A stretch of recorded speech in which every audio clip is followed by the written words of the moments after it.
In today's video, I want to share some of the tips I've learned while doing my own press-on nails for the last couple of years. I'll go through the 4 steps necessary to apply your own press-on nails, as well as some tips and tricks I've learned along the way. Stick around for the end where I'll share how my manicure held up for the last 10 days. Let's get started.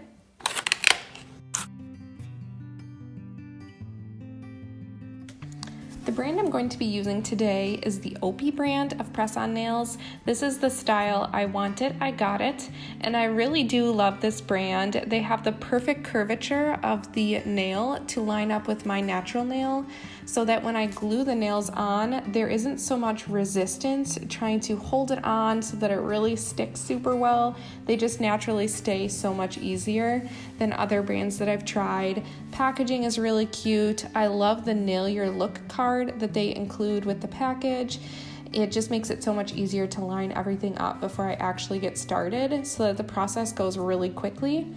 The only thing that I won't be using from the kit is the nail glue, just because I found that these really small squeeze-on nail glues are really hard to work with and they can be kind of messy. So I'll be using the Glamnetic one because it's a brush-on one. Step 1 of applying your press-on nails will be to prep your natural nail. This is super crucial and will make or break the longevity of the press-on nails. I start by using the cuticle stick that comes in the kit to push back my cuticles. This serves 2 purposes. First, it will get rid of any dead skin cells that may prevent the press-on nails from adhering really well to your natural nail. And second, it will allow you to apply the press-on nail higher up and hide some of the grow out as your natural nails continue to grow. Now that my cuticles have been pushed back, I'm going to use the buffer side of the file that OPI provided to buff the surface of my nails.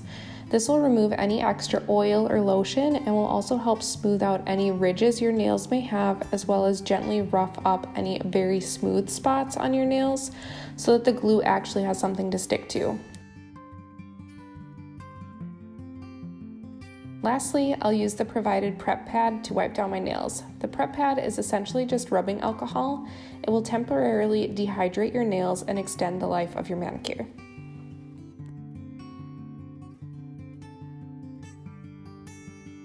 Now that you've prepped your natural nail, it's time for step 2, finding your perfect fit. This part is pretty simple. I like to start with the bigger nails and work my way down. If a nail is too big, I set it aside. Each press-on nail is imprinted with a number at the tip. The lower the number, the larger the nail. The higher the number, the smaller the nail.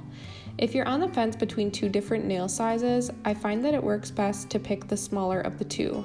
If the press-on nail is even slightly wider than your natural nail, it will allow for dirt or other debris to get underneath and weaken the bond. I also find that having a slightly more narrow press-on nail is more comfortable than having one that extends past the edges of my natural nail. Once I've found the correct nail size for each finger, I just place it on the Nail Your Look card. Now I know that my thumb is a size 3. The next time I choose to use the OPI brand of press-on nails, my sizing will be already done for me. The nails that I don't use, I put back in the package and save. If I lose a nail over the next few days, I'll just grab my box and snag the next closest size. Sometimes, if I'm feeling really frugal, I'll take the leftover nails and size them as best I can. They may not be a perfect fit, but you wouldn't know unless you took the time to look really closely. This cuts the cost of my manicure down from $16 to only $8. Since each application will last me 2 weeks, that means that I can get a nearly flawless looking manicure for only $16 a month. That is pretty hard to beat. Alright, it's time for step 3, gluing your nails on. As I mentioned before, I will be using Glamnetic's brush-on nail glue. I find it significantly easier to work with than the squeeze-out glue that comes with the OPI kit. I start by brushing some of the glue onto my nail. I coat my natural nail, but don't go right up to the cuticle or the edges.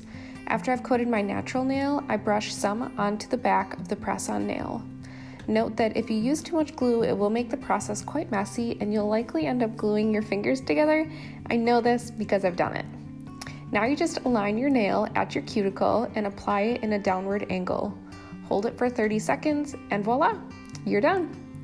If any of the glue does seep out of the sides, I just wipe it off, brushing it towards my skin, not the nail. If you wipe it towards the nail, you'll end up with a really sticky nail, and once again, you'll probably be gluing your fingers together. I would also recommend that you don't push the nail underneath your cuticle, because doing this will make your cuticles get inflamed and quite sore while it grows out.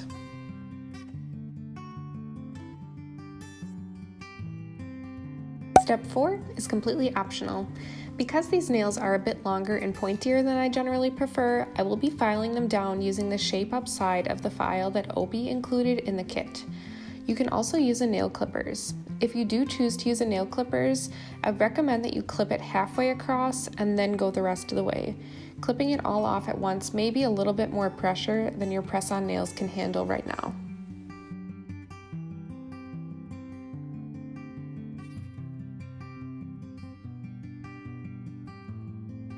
Okay, here's my 10-day review.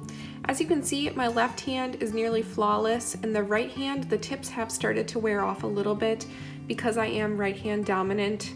But what I'm probably just gonna do is just clip off the ends of them to make them look a little bit more uniform and flawless, but I'll be keeping them on because they're still doing great 10 days strong. Thank you so much for joining us. If you haven't already joined our Sparkle and Shine group, be sure to do so now. Later this week, I'll be sharing about another press-on nail brand that I've come to love. And Winnie and I picked out some other videos that we think you'd love to watch. Thanks for joining us.